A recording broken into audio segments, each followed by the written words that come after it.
யோ யோ இருயா இருயா. நான் என்ன நான் எலும்பு துண்டு வந்து டெபாசிட் பண்ண கூடாதா?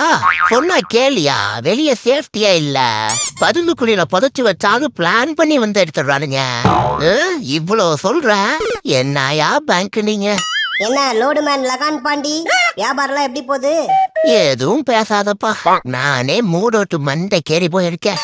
என்னாச்சு? முண்டெல்லாம் 1 கிலோ பாட்டில் போட்டா 1 லிட்டர் பால் கொடுத்தானுங்க. குடும்பமே குதூகலமா இருந்துச்சு. இப்பெல்லாம் 1/4 லிட்டர் குடுக்கறதுக்கே கிருக்கலுங்க. 1/4 மணி நேரம் யோசிக்கிறானுங்கப்பா. இதுல எங்க நான் அதை குடிச்சு மீதிய குடும்பத்துக்கு கொடுத்து வீட்டுக்கு போய் ரெசிக்னேஷன் லெட்டர் அனுப்புறேன். ரிமைனிங் அமௌண்ட் ஏதாவது இருந்தா கொடுத்துடு. எலி பிடிக்க செக்யூரிட்டி கேட்டு வேணும்னு கேட்டாங்க. நான் அதுக்கே போறேன். ஹே, நீ சைக்கிள்லாம் ஓட்டுவியா? சைக்கிளு ஓட்டுவனாவா? சும்மா ஏறி உக்காந்து அழுத்துனா ஜொயின்னு போவேன். என்ன ஸ்டீரிங் தான் திருப்ப தெரியாது. இனிஷியேட் பண்ண இடத்துல இருந்து எங்கேயாவது இடிக்கிற வரைக்கும் போய் இடிச்சிட்டு இப்படி இறங்கிடுவேன்.